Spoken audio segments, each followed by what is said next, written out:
Well, it's another week, and you know what this means? It's time for another Power Rangers Dino Fury review. Today we will be reviewing Power Rangers Dino Fury episode 20. We are at the base where we see Ion sleeping and having a dream about the former Dino Fury team from when Zato and Aya were originally a part of that team. The past Rangers then used their version of the Ultra Zord to wipe out loads of the Sporks, but of course this overloads that Ultra Zord, probably because the power was over 9,000. Ion and Zato were the only two to then extract, but the others perished. But then we see that Ion then wakes up because he realizes this was a nightmare. He runs into Zato, and Zato tells Ion that he was also having the same nightmare as well. But when Ion was talking about Zato with this, Zato was kind of pushing it off, I guess, if he didn't want to talk about it. So then we go to Area 62, where Mucus is quote-unquote awake, and she wants to know what the Sporks machine does. When she uses the Sporks machine, it causes a dance party as if it's 1970s all over again. As Mucus wakes up, when Slither then wakes her up and tells her, "Wake up, you silly head, that was just a dream." So with that, we head back to Dino Hinge,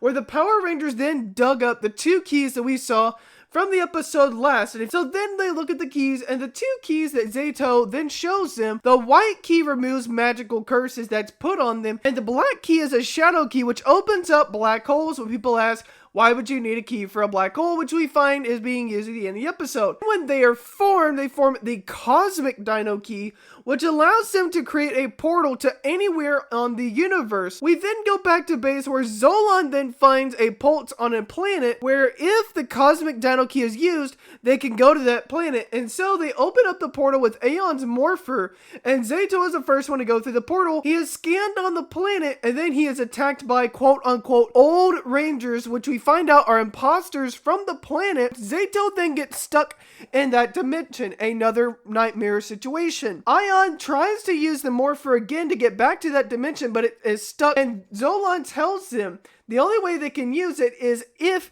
they have enough power from the morphing grid. So outside, Dr. Akana is scanning something with the energy conductor. And the thing with this energy conductor is when it's plugged into one of the dino statues, it reveals the morphing grid. And with this power, Ion charges up the key they use so they'll be able to get back into the portal. However, Void Knight hears them, and Void Knight then comes up with a plan to try and attack the Rangers later on. Ion hops into the portal and goes looking for Zato. Void Knight, back at Area 62, talks to the woman that we have seen in past episodes, and he's talking about how she will be free one day. After this, the Void Knight then uses Regal, which you remember from a couple episodes, is how we have a roaming Lord Zed walking around. And so we see where Lord Zed is then using Regal to summon Boom Tower, one of Voight's old commanders, and here comes the boom, baby. Boom Tower is given some upgraded balls, and we find out that the balls they use are gas charged, where if they are split open, if left out long enough, it will cause an explosion. And then we see where Ion finds Zato, and what we find out is that Ion and Zato, when they were fighting these old teammates,